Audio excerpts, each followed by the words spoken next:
lagi saya Jian Agustia Afifah, mahasiswi semester 5 dari jurusan Pendidikan Agama Islam Universitas Islam Negeri Maulana Malik Ibrahim Malang. Pada kesempatan kali ini, saya akan mempresentasikan mengenai tugas akhir saya di mata kuliah kerja lapangan atau magang 2 yang diampu oleh dosen Ustadz Muhammad Romanan, LC MTHI. Di kuliah magang kali ini tentunya berbeda dengan magang-magang yang sebelumnya, yang mana kalau sebelumnya itu kita dibuat dalam satu kelompok, yaitu beberapa orang, dan kita ditempatkan di salah satu sekolah, baik itu di SMP, SMA, MTS maupun MA yang ada di Malang, sekitar Malang sana. Nah, kali ini karena adanya pandemi COVID-19 yang semuanya kita terus kuliah secara online, maka masing-masing dari mahasiswa ini melakukan KKL atau magang 2 di sekitar tempat tinggalnya masing-masing.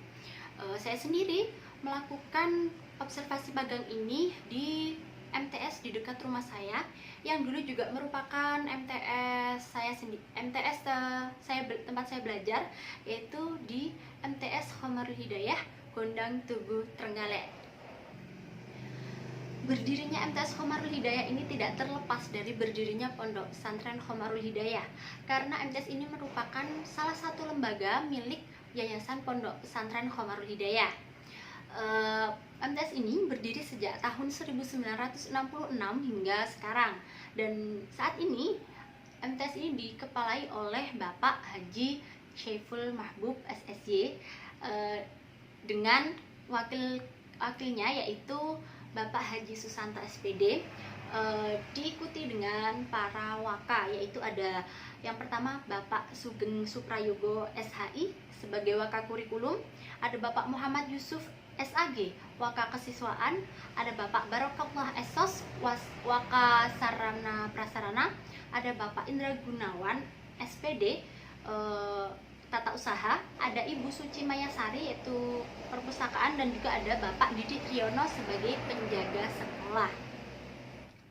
Di MTS Khomarul Hidayah ini yaitu terdapat sebanyak 14 kelas, yaitu yang terdiri dari yang pertama kelas 7, ada kelas 7A sampai dengan kelas 7E, kelas 8 ada kelas 8A sampai 8E, dan juga kelas 9 ada kelas 9A sampai kelas 9D.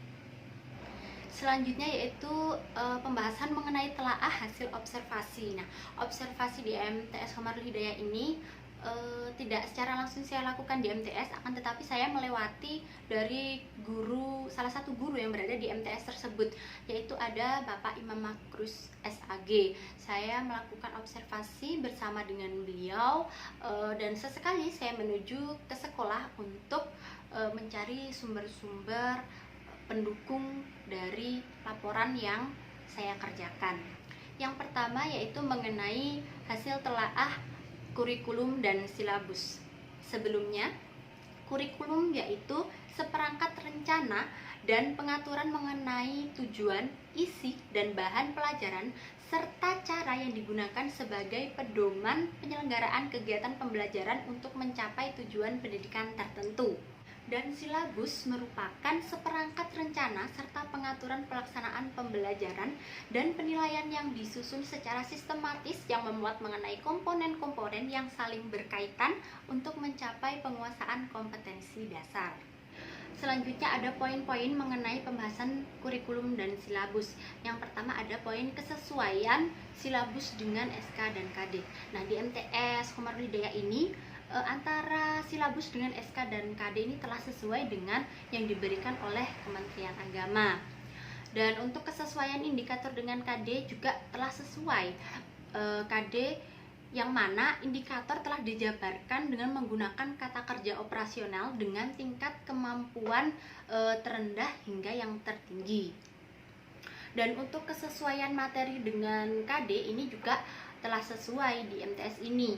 Adapun pada penetapan suatu materi, guru di MTS Khomarul Hidayah ini menetapkannya sesuai dengan hasil kerja dari MGMP yang dilakukan bersama guru-guru anggota MGMP, sehingga kemungkinannya itu sangat kecil jika terdapat materi yang tidak sesuai dengan KD atau menyeleweng dari KD. Untuk poin selanjutnya yaitu mengenai kesesuaian alokasi waktu dengan cakupan materi. Nah, antara alokasi waktu dengan cakupan materi ini telah sesuai, yakni yang mana setiap materi itu diselesaikan dalam 3 kali pertemuan, dan setiap kali pertemuan itu berlangsung selama 2 jam atau 80 menit, sehingga dirasa bahwa waktu tersebut itu cukup untuk menyampaikan seluruh materi yang ada. Selanjutnya ada kesesuaian sumber atau media dengan materi. Nah, sumber dan media ini yang telah digunakan telah sesuai dengan materi, yaitu menggunakan buku siswa dari Kementerian Agama, serta ada Al-Quran, serta sumber-sumber lain yang dapat mendukung atau berkaitan dengan tema tersebut seperti dari internet. Selanjutnya yaitu kesesuaian pengalaman belajar dengan konteks latar belakang siswa. Nah, di MTS Khomarul Hidayah ini terdapat 2 latar belakang, yaitu yang pertama siswa dari umum atau dari luar pesantren, dan juga siswa yang berada di pondok pesantren. Nah, bagi siswa yang berada di pondok pesantren, untuk penyampaian materi ini akan lebih mudah karena mereka sudah terbiasa dengan pembekalan ilmu agama. Sedangkan yang dari luar pesantren, apabila mereka tuh berasal dari sekolah dasar yang pada dasarnya hanya terdapat pelajaran PAI saja, tidak pelajaran agama secara mendalam, maka mereka akan sedikit mengalami kesulitan. Dan sebagai guru, Bapak Imam Makrus ini lebih menekankan setiap materinya kepada siswa, apalagi untuk materi-materi yang dirasa mereka kurang memahami, Bapak Imam Makrus ini menjelaskannya kembali secara lebih mendalam kepada siswa. Telah selanjutnya yaitu mengenai RPP atau rencana pelaksanaan pembelajaran. RPP ini merupakan salah satu pedoman pembelajaran yang dipakai oleh guru, dan sebelum melaksanakan pembelajaran maka guru harus membuat RPP ini. Adapun isi dari RPP yaitu meliputi kompetensi dasar, kompetensi inti, indikator, materi, metode pembelajaran, media dan bahan ajar, objek dan sasaran. Nah, RPP ini merupakan hal yang harus dibuat oleh guru sebelum melaksanakan pembelajaran. Memuat langkah-langkah atau step-step yang mana nanti akan dilakukan guru saat proses pembelajaran. Nah, dengan membuat RPP ini, maka pembelajaran akan berlangsung dengan mudah karena sudah ada panduannya untuk melaksanakan proses pembelajaran. RPP ini sebagai rencana yang dimiliki oleh guru sebelum proses pembelajaran, dan juga rencana ini bisa saja tidak sepenuhnya terjadi di dalam kelas karena melihat dari situasi dan kondisi kelas yang berbeda-beda.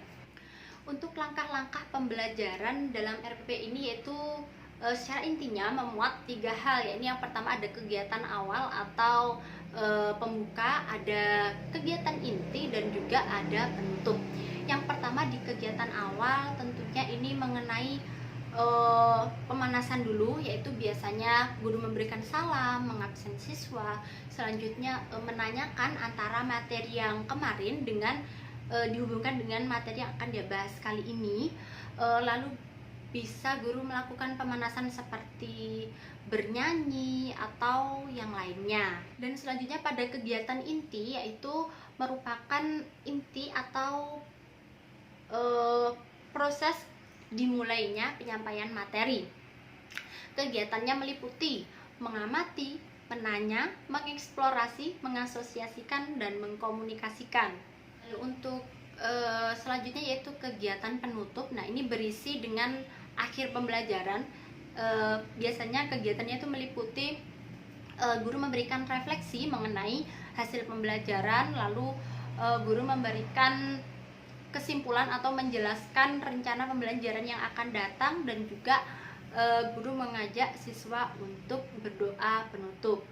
Untuk deskripsi hasil telaah dari RPP yaitu berikut ya. Yang pertama, kesesuaian dengan KD. Nah, indikator itu telah sesuai dengan KD dan lebih menekankan pada poin 3.1.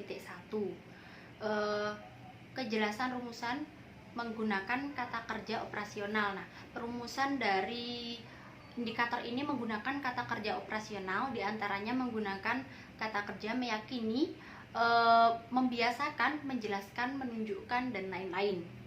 Dan untuk kelengkapan cakupan rumusan ini sudah lengkap sesuai dengan KD-nya, dan selanjutnya akan ditekankan nanti pada saat proses pembelajaran. Pada telaah mengenai RPP ini sudah cukup jelas, insyaallah ini semua indikator ini telah sesuai dengan KD yang diberikan, dan indikator ini lebih menekankan pada poin 3.1. Dan untuk perumusan indikatornya juga telah menggunakan kata kerja operasional seperti meyakini, membiasakan, menjelaskan, dan juga menunjukkan serta lain-lain. Selanjutnya untuk kegiatan pembelajaran meliputi eksplorasi, elaborasi, dan konfirmasi. Ini telah dilakukan oleh guru sesuai dengan materinya, dan pada tahap ini secara tidak langsung akan dilakukan guru dan diaplikasikan dalam proses pembelajaran. Sedangkan untuk skenario pengalaman belajar dalam tahapan kegiatan pembelajaran, yaitu menggunakan active learning atau guru ini mengajak siswa untuk berperan aktif serta dipantau oleh guru, dan akan terjadilah interaksi antara guru dan siswa. Selanjutnya untuk model atau metode pengajaran, yakni karena di sini saya mengambil salah satu contoh RPP yaitu dari keteladanan Nabi Sulaiman. Model yang digunakan oleh guru yaitu model discovery learning dengan metodenya yang pertama ada diskusi, tanya jawab, dan juga resitasi. Untuk model, metode, dan juga strategi yang digunakan oleh guru ini tentunya disesuaikan dengan karakteristik dari masing-masing peserta didik, agar antara penyampaian materinya dengan peserta didik ini seragam, yaitu peserta didik dapat menerima dan memahami materi yang disampaikan oleh guru dengan baik.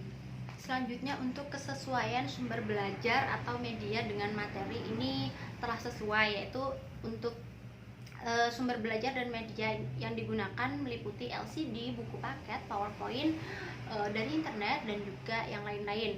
Nah, untuk kesesuaian sumber belajar dengan media dengan fasilitas yang ada di sekolah ini sebenarnya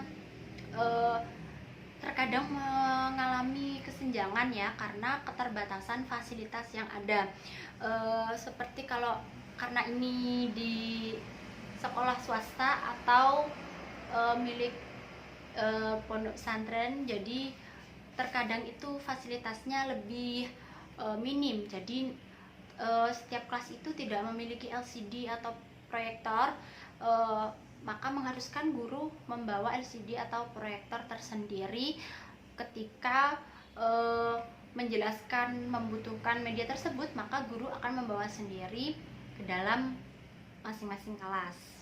Namun dengan keterbatasan fasilitas yang dimiliki oleh sekolah tidak menghalangi semangat belajar peserta didik untuk mendapatkan ilmunya. Mereka masih dengan semangat bersedia belajar dengan guru serta menanyakan mengenai hal-hal yang masih belum mereka pahami, sehingga insya Allah walaupun dengan keterbatasan ini peserta didik tetap bersemangat dan juga antusias dalam melaksanakan proses pembelajaran. Selanjutnya hasil telaah mengenai media dan bahan ajar. Nah, untuk bahan ajar dan media ini merupakan sesuatu yang tidak dapat dipisahkan dari proses pembelajaran, yang mana di MTS Khomarul Hidayah ini dalam proses pembelajarannya antara bahan ajar dan juga media telah disesuaikan dengan indikator pembelajaran. Karena MTS ini merupakan sekolah yang berbasis Islami, maka dalam menentukan bahan ajar dan media pembelajaran disesuaikan dengan dalil-dalil yang ada. Dan untuk kevalitan bahan ajar yang memuat aspek-aspek esensial materi pembelajaran untuk kepentingan pembelajaran kompetensi dasar ini telah valid atau telah sesuai, yaitu memuat aspek-aspek esensial dari materi, dan hal ini itu bertujuan untuk melaksanakan tercapainya KD. Menarik, bahan ajar yang digunakan ini dibuat oleh guru dengan semenarik mungkin. Dalam PowerPoint itu disajikan mengenai contoh-contoh, gambar-gambar dengan warna-warna, sehingga dibuat sedemikian rupa sehingga peserta didik itu menjadi semangat atau tertarik lagi untuk belajar. Jadi mereka itu tidak bosan jika ditampilkan slide-slide yang terdapat di PowerPoint. Selanjutnya, kemudahan. Bahan ajar ini ditata sesuai dengan tingkat perkembangan berpikir peserta didik. Nah, ini di MTS ini sudah sesuai, yaitu bahan ajarnya itu disesuaikan dengan tingkat berpikir peserta didik, sehingga peserta didik ini dapat memahami materinya sesuai dengan tingkat kemampuan berpikir mereka. Konsistensi dengan realita fenomena kehidupan. Bahan ajar memuat realita kehidupan meliputi sosial, alam, atau budaya. Nah, ini di MTS ini telah konsisten dengan realita fenomena tadi, yang memuat dengan fenomena kehidupan seperti fenomena alam, fenomena sosial, dan budaya. Kegunaan bahan ajar disesuaikan dengan kebutuhan peserta didik. Nah, pada jenjang sanawiyah ini pastinya kegunaan dari bahan ajar ini harus disesuaikan dengan peserta didik pada jenjang ini. Dan yang terakhir, bahan ajar disampaikan secara runtut, logis, dan sistematis, sehingga semua siswa itu dapat memahami dan menerima materi yang diajarkan dengan baik. Dan untuk hasil telaah yang terakhir, yaitu mengenai instrumen evaluasi. Nah, evaluasi sendiri dapat diartikan sebagai suatu kegiatan yang terencana untuk mengetahui keadaan suatu objek dengan menggunakan instrumen dan hasilnya dibandingkan dengan suatu tolak ukur untuk memperoleh suatu kesimpulan. Evaluasi ini juga dapat berbentuk dengan penilaian. Nah, dari evaluasi ini kita dapat mengetahui bagaimana proses pembelajaran yang telah kita lakukan ini dapat tersampaikan dengan kepada peserta didik dengan baik atau tidak, melalui beberapa tes biasanya. Adapun dalam evaluasi ini terdapat penilaiannya, yaitu biasanya ada dalam evaluasi sikap, evaluasi dalam bentuk pengetahuan, maupun dalam keterampilan peserta didik. Dan untuk isi dari penilaian yang pengetahuan ini, sebelumnya evaluasi terdapat kisi-kisi, selanjutnya soal, dan juga kunci jawaban. Yang pertama, dalam proses evaluasi ini, sebelum dilakukan tes, maka guru terlebih dahulu membuat kisi-kisi soal. Nah, kisi-kisi soal ini harus mencakup semua materi yang terdapat dalam kurikulum. Nah, setelah kisi-kisi dibuat, maka dilakukan ujian atau tes dengan memberikan soal kepada siswa. Nah, soal yang diberikan ini berjumlah 40 butir soal dengan waktu pengerjaan yaitu 90 menit. Nah, dalam soal ini juga terdapat jenjangnya, baik dari soal yang termudah, soal sedang, dan juga soal sulit. Nah, tetapi semua itu tetap berpacu atau sesuai dengan materi yang telah disampaikan. Adapun tingkat kesulitannya itu masih tetap sama dari C1 sampai dengan C6. Nah, karena memakai kurikulum K13, maka soal yang diberikan ini soalnya berbasis high order thinking skill, yang mana mungkin siswa itu sedikit mengalami kesulitan dalam memahami soal. Akan tetapi jika siswa sudah terbiasa membaca atau mengerjakan soal berbasis HOTS ini, maka siswa akan mudah memahami soalnya. Adapun karena soal-soal ini sudah disesuaikan dengan materi yang telah disampaikan, apabila nanti siswanya tidak dapat menjawab soal dengan beralasan bahwa soalnya sulit, mungkin mereka saja yang kurang belajarnya, karena dirasa bahwa soal-soal yang diberikan oleh guru itu pasti sesuai dengan materi-materi yang telah diajarkan. Dan apabila soal tersebut tidak sesuai dengan materi yang diajarkan, maka akan terjadi kesenjangan antara soal yang diujikan dengan materi yang telah didapat oleh siswa. Untuk kunci jawaban, guru tentunya dengan membuat soal juga membuat kunci jawaban, dan kunci jawaban ini sifatnya itu sangat rahasia, jadi tidak dapat diketahui oleh siswa, dan yang memegang kunci jawaban ini yaitu guru pelajaran itu sendiri. Untuk pengoreksian jawaban ini guru di MTS Homarul Hidayah masih menggunakan proses manual, bukan di scan, yaitu kalau manual masih dicocokkan dengan tangan secara langsung seperti itu. Demikianlah presentasi dari laporan akhir dari kuliah kerja lapangan atau magang 2 yang dapat saya sampaikan. Doa dan harapan saya semoga pandemi ini segera berlalu, dan untuk semester depan saya berharap baik siswa, mahasiswa maupun semua kalangan tidak hanya di pendidikan dapat berjalan sebagaimana mestinya. Karena kalau seperti ini, dalam kondisi pandemi COVID-19 seperti ini, semua pihak itu dirugikan, terutama dari siswa sendiri juga. Mereka sangat sangat terbatas dalam memperoleh ilmu, apalagi siswa yang terdapat di desa, di pelosok-pelosok, di gunung, maka mereka akan sangat sulit untuk mendapat sinyal maupun materi pelajarannya. Semoga pandemi ini cepat berlalu dan semester depan dapat berlangsung seperti sedia kala. Namun semua itu tidak dapat terwujud jika kita tidak mematuhi protokol kesehatan. Oleh karena itu jangan lupa untuk selalu menerapkan protokol kesehatan, yaitu dengan memakai masker, menjaga jarak dan menghindari kerumunan, serta mencuci tangan menggunakan sabun. Akhirul kalam, terima kasih atas perhatiannya. Wassalamualaikum warahmatullahi wabarakatuh.